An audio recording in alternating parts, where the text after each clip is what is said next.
तेजस्वी यादव जी से मैं निवेदन करूंगा, मां कपूत को नहीं आशीर्वाद देती। अगर वो आशीर्वाद दे देंगी तो जीवन भर वो कभी सत्ता सोच भी नहीं सकेंगे, क्योंकि उन्होंने यानी उनके पिताजी ने जो बिहार के साथ किया वो अब दोबारा नहीं होगा। अगर दोबारा के लिए आशीर्वाद मांगेंगे, करोड़ों बेटा माँ दुर्गा से यही आशीर्वाद मांगता है, हे माँ, लालू जी के खानदान को फिर से सत्ता में नहीं कभी आने दीजिए, नहीं तो बहू बेटी की इज्जत। हम लोग बेगूसराय से चलते थे पूर्णिया के लिए, लाखों में कन्भाई, फिर आगे महेशखुंट में कन्भाई, पूरा बिहार पुलिस के बल पे चलती थी रात।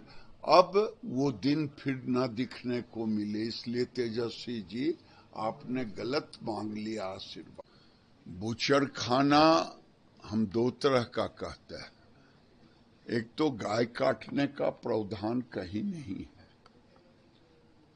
अगर कोई काटता है, पकड़ा जाएगा तो उसको जेल जाना पड़ेगा। और जहां तक बकरे का काटना है या मुर्गे को काटना है, तो अब मैं जिलाधिकारी से कहूंगा कि या तो आप स्वच्छता का एक काम करें, कहीं एक अलग स्थान पर सर्टिफाइड कट के बिके, अब उसकी तैयारी करें। तेजस्वी यादव जी से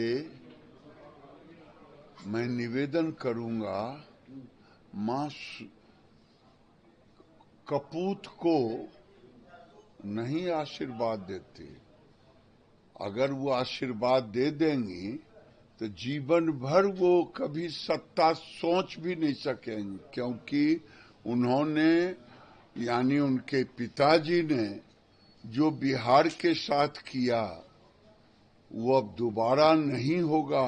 अगर दोबारा के लिए आशीर्वाद मांगेंगे, करोड़ों बेटा माँ दुर्गा से यही आशीर्वाद मांगता है, हे माँ, लालू जी के खानदान को फिर से सत्ता में नहीं कभी आने दीजिए, नहीं तो बहू बेटी की इज्जत।